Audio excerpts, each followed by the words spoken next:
Las Islas Malvinas constituyen uno de los archipiélagos más importantes del Atlántico Sur, formado por algo más de 200 islas islotes, donde se destacan dos principales, la isla Gran Malvina al oeste y la isla Soledad al este.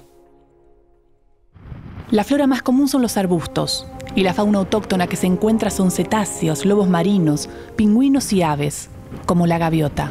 La temperatura máxima promedio en enero es de 12,8 grados centígrados y en julio 3,9 grados centígrados.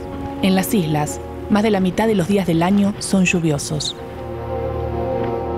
El clima y la geografía es lo más parecido a la Patagonia. Yo diría que lo que es sobresaliente no es ni el frío ni la nieve, sino que es el viento. Es un viento realmente continuo y muy fuerte, que también es lo que pasa en la Patagonia, sobre todo en la Patagonia de la costa atlántica, ¿no?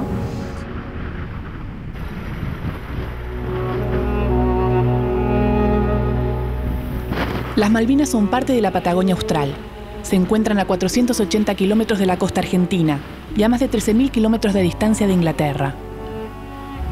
Desde su usurpación en 1833, los ingleses han colonizado sus tierras y, según el último censo, en la actualidad habitan 2.955 personas, de las cuales 1.339 son nativas.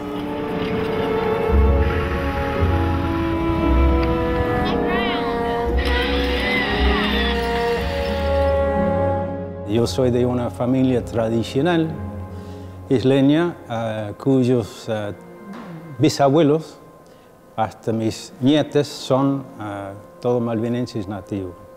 Mis tatarabuelos fueron oriundos de la Gran Bretaña, por lado paterno irlandeses y por lado materno escocesa.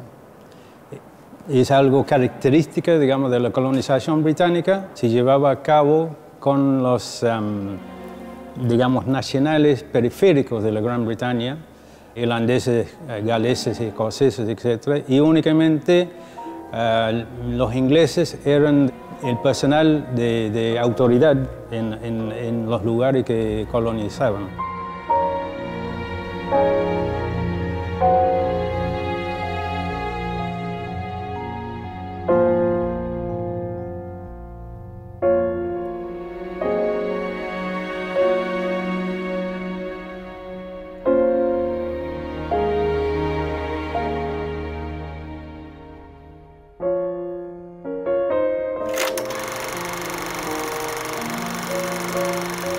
Durante todo el siglo XX, la cuestión Malvinas atravesará la cultura nacional como uno de los grandes temas pendientes de los argentinos. La escuela, entre otras instituciones, ayudó a transmitir este símbolo que resume el derecho a ejercer la soberanía y la construcción de una identidad nacional. ¿Por qué se sostiene tanto tiempo este reclamo por Malvinas, este anhelo por Malvinas, incluso cuando haya habido quizá momentos más vagos, momentos más de hondonada en la memoria popular? Efectivamente, hay algo que tiene que ver con la memoria colectiva, la memoria popular de una sociedad. Seguramente la escuela jugó un papel, aunque diría, no es enteramente el papel que jugó la escuela. Ay, hermanita perdida, hermanita, vuelve a casa. Desde una samba hasta lo que escribió nuestro gran poeta José Hernández, lo de Paul Grusac, lo de Alfredo Palacios, los debates parlamentarios. De una u otra forma, esto se fue sosteniendo, haciendo que efectivamente Malvinas siga siendo un reclamo legítimo, sostenido, unánime. Malvinas estará siempre cerca y presente en la voz y los escritos de pensadores, artistas y poetas, cada cual desde sus perspectivas ideológicas, políticas y culturales. Hablar de Malvinas para ellos es una forma de discutir y repensar la nación. Entender cómo se llega a ese consenso es una de las maneras de revisar nuestra propia historia como país.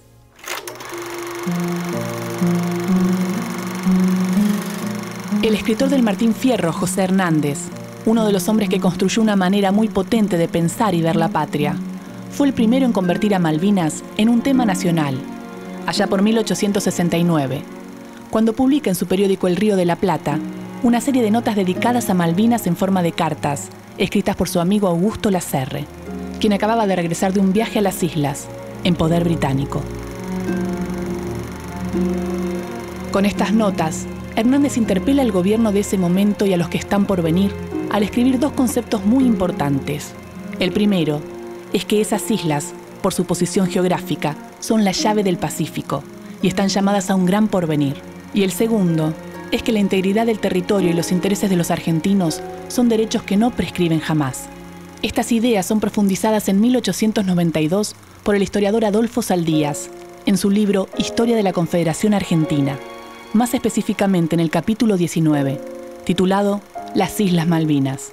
En 1910 es otro pensador, el francés nacionalizado argentino y director de la Biblioteca Nacional, Paul Groussac, quien trabaja sobre el tema Malvinas. Paul Groussac era un francés que había llegado de muy jovencito a la Argentina. Pasó a ser uno de los destacados integrantes de lo que fue la generación del 80, que se distinguía por su liberalismo, se distinguía por esta suerte de mixtura entre liberalismo económico, liberalismo intelectual y conservadurismo político. Paul Groussac es aquel que escribe este libro tan importante sobre Malvinas. Y son páginas en donde lo que hace Paul Groussac es señalar una y otra vez los derechos argentinos sobre las Malvinas.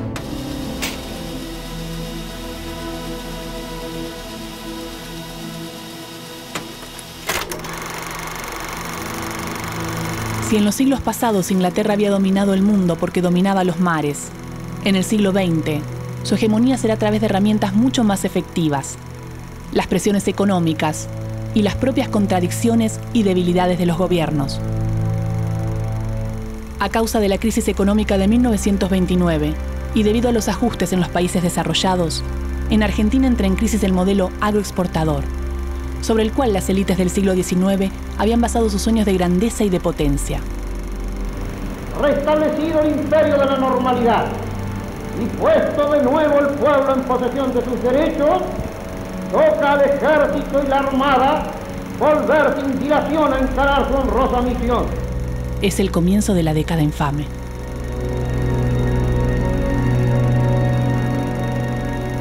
La presión para Argentina comienza cuando Inglaterra decide comprar alimentos solo a miembros de sus ex colonias, el Commonwealth. Argentina pierde así la venta de carnes, su principal fuente de ingresos. Como medida de salvataje del gobierno de facto de Agustín P. Justo, en mayo de 1933, el vicepresidente Julio Argentino Roca Hijo firma un acuerdo con Sir Walter Runciman por el Reino Unido, que garantiza a los capitales ingleses el control del 85% de los frigoríficos. Además, el pacto incluye un apartado secreto. Argentina se compromete a crear el Banco Central con mayoría de funcionarios británicos y se entrega a Gran Bretaña el monopolio de los medios de transporte argentinos. A cambio, Inglaterra acepta seguir comprando carne, pero a precios mucho más bajos que los de los mercados internacionales.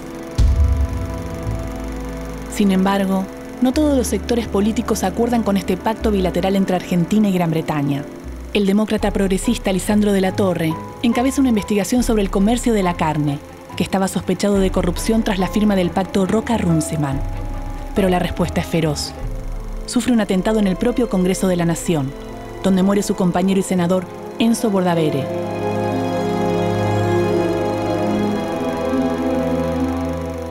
Aislado, de la Torre renuncia a su banca. Al mismo tiempo, desde el socialismo, el senador Alfredo Palacios también denuncia los acuerdos con Inglaterra y vuelve a instalar la causa Malvinas. Para ello, retoma algunas de las ideas de Paul Groussac.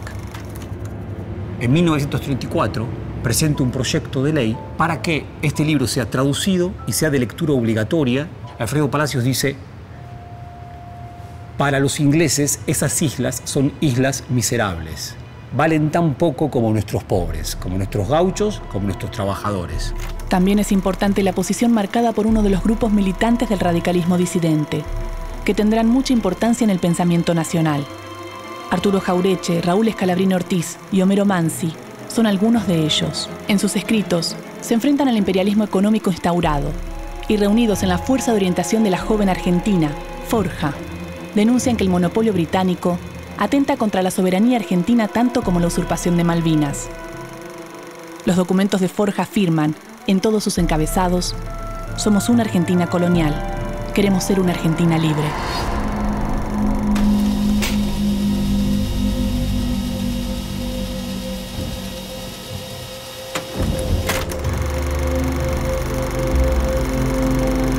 En 19 1946 llega al gobierno Juan Domingo Perón. La visión del nuevo gobierno sobre las relaciones con Gran Bretaña está mucho más cerca de la de Forja que la de los anteriores gobiernos.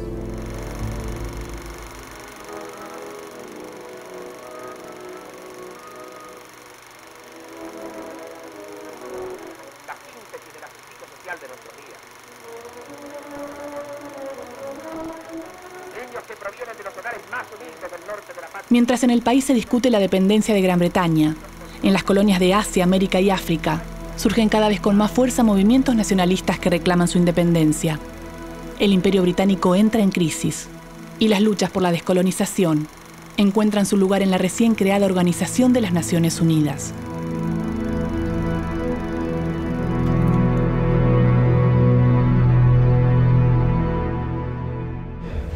Argentina es un miembro fundador de la Organización de las Naciones Unidas. En 1945 fueron 51 los países que acordaron el nacimiento de la ONU. Hoy somos 193 países. Esto demuestra que las Naciones Unidas ha atravesado un muy exitoso proceso de descolonización en el mundo, en donde desde 1945 al 2012 se han creado la diferencia que va entre 193 países miembros y los 51 miembros originarios. Perón comprendió inmediatamente el nuevo tablero geopolítico y en las dos primeras sesiones de Naciones Unidas, Argentina expuso su caso y reclamó sus derechos sobre Malvinas. Para la Argentina es un lugar clave en lo que se refiere a su vocación de integración multilateral. Nosotros creemos que la política internacional necesariamente debe viabilizarse a través de espacios compartidos por los distintos actores. Y es en ese marco en donde la Argentina viene realizando desde siempre una acción muy importante. Hay que tener en cuenta que nuestro país se prepara para ser por 9ª vez miembro no permanente del Consejo de Seguridad y es probablemente el único país de la organización que ha tenido 2 presidentes de la Asamblea General. Desde el nacimiento de la ONU ya no habrá más reclamos aislados ante Gran Bretaña, sino que el tema se discutirá delante de las naciones de todo el mundo. En las islas, mientras tanto, al promediar los años 40, la población apenas alcanza los 2.000 habitantes. La guerra y la crisis en la metrópoli han endurecido aún más las difíciles condiciones de vida. Es una vida muy sencilla porque no había mucha elección. Una vida en la cual se aprendía a vivir con lo mínimo el máximo tiempo posible. ¿Por qué digo esto? Porque por el sistema de abastecimiento a Malvinas hasta la década del 70 era netamente marítima. Una comunicación mensual entre Puerto Argentino y Montevideo y una navegación cada 3 meses y medio, 4 meses de la Gran Bretaña para abastecer el territorio.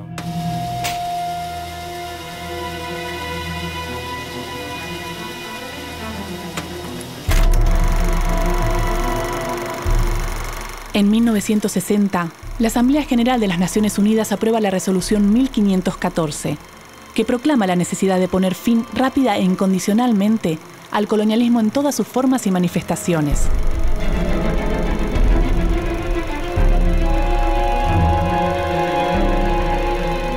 Para ello enuncia 2 principios básicos: la autodeterminación de los pueblos y la integridad territorial. La descolonización es parte de la agenda mundial y Argentina se convierte en un activo miembro de esa causa.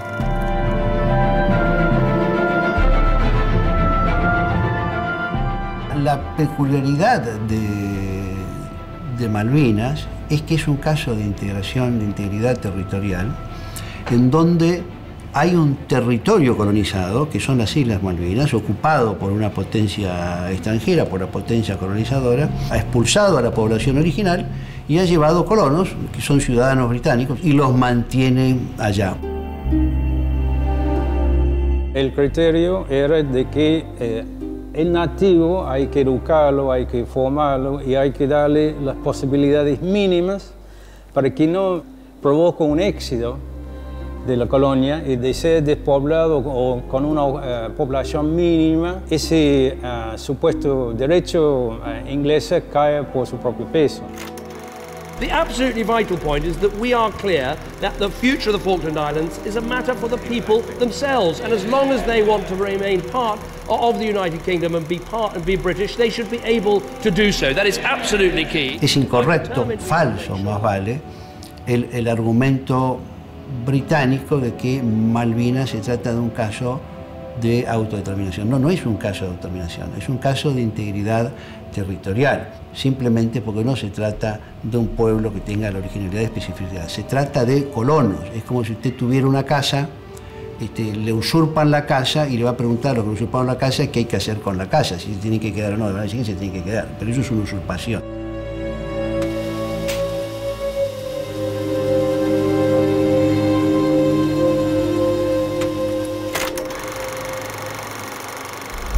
En 1965, y tras un año de debates y presentaciones, la delegación argentina del gobierno radical de Arturo Illia obtiene un triunfo diplomático histórico en la ONU.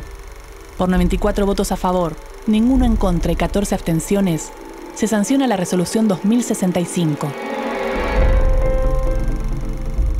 Las Naciones Unidas, con su resolución 2065, entienden que es una situación colonial especial y particular, donde ha habido un quebrantamiento de la integridad territorial de un Estado, con lo cual constituye una disputa de soberanía que tiene que ser solucionada entre las dos partes, y esa población, si bien se le tiene que tener en cuenta en sus intereses, no puede ser juez, erigirse, porque esa población pertenece a una de esas dos partes.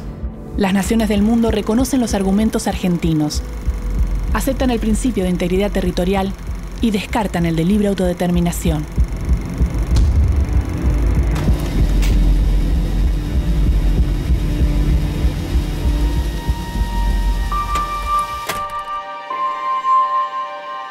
Pero además del camino diplomático, Argentina llega a Malvinas de muchas otras maneras. Buenas tardes, amigos. Aquí les habla Raimundo Gleiser en un viaje alrededor del mundo.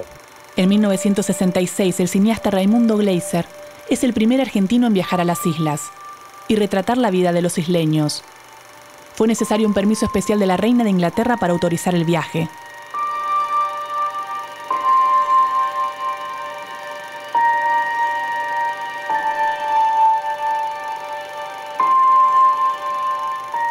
En los años venideros, Gleiser tomará posiciones políticas cada vez más claras. En septiembre de ese mismo año, un grupo de jóvenes militantes, estudiantes, obreros, sindicalistas y periodistas, decididamente opuestos al gobierno militar de Juan Carlos Onganía, realizan el operativo Cóndor. La operación es liderada por Dardo Cabo, en ese momento militante de la Unión Obrera Metalúrgica, y la periodista María Cristina Berrier. Un grupo de jóvenes se ponen a cargo de un avión de Aerolíneas Argentina y lo que hacen es tomarlo, a ese avión, y aterrizar en Malvinas y simbólicamente producir una ocupación. Lo que querían realizar era un hecho simbólico. Los cóndores obligan a aterrizar el avión cerca de Puerto Stanley y lo rebautizan Puerto Rivero, en memoria del gaucho que resistiera a la ocupación británica en 1833. Y lo que quieren hacer es un acto de afirmación soberana que tiene que ver con las islas y que tiene que ver con conmover a la sociedad argentina. Tras 36 horas de toma simbólica, son arrestados y trasladados al continente, donde cumplen una condena en Tierra del Fuego de 3 años para Dardo Cabo y otros 2 líderes y 9 meses para el resto de los jóvenes. Ese hecho, además de tener además del valor de la afirmación soberana, creo que también muestra uno de los primeros actos del comienzo del despertar de una juventud que tuvo un gran compromiso con la causa nacional y popular. Apenas una década después, la dictadura militar asesinará a Dardo Cabo y desaparecerá el primer joven que tomó imágenes de Malvinas para la televisión argentina, Raimundo Gleiser.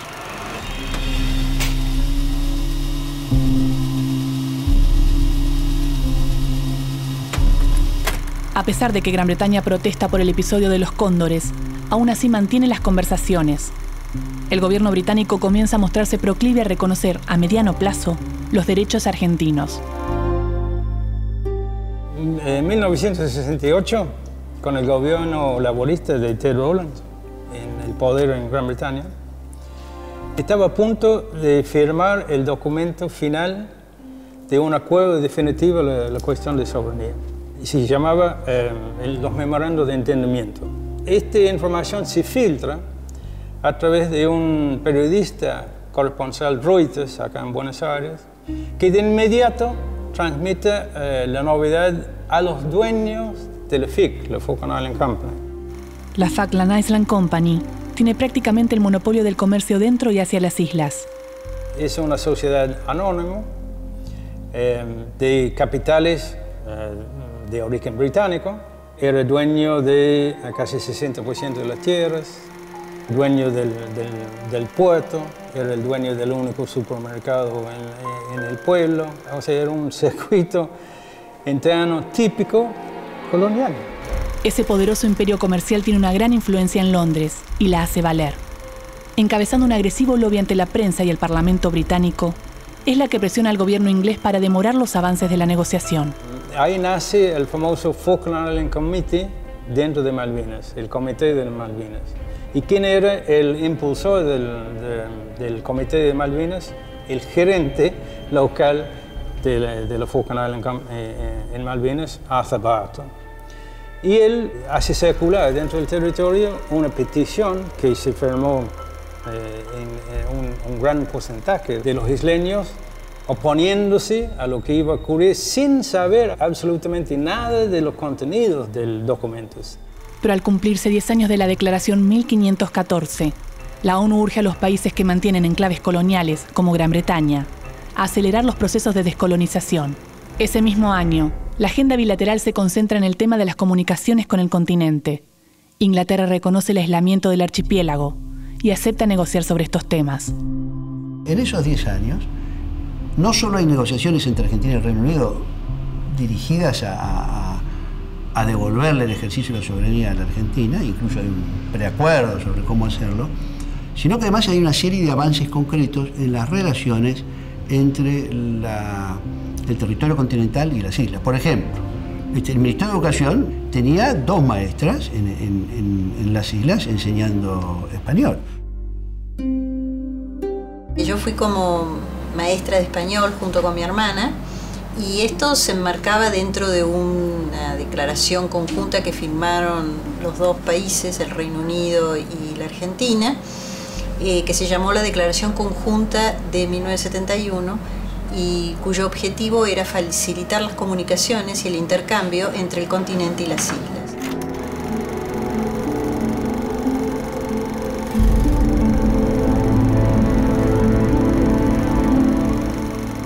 Tras casi medio siglo de proscripción, el peronismo vuelve al poder. Héctor Cámpora, en su discurso de Asunción, afirma que la recuperación del archipiélago será uno de sus objetivos. La diplomacia se vuelve más enérgica.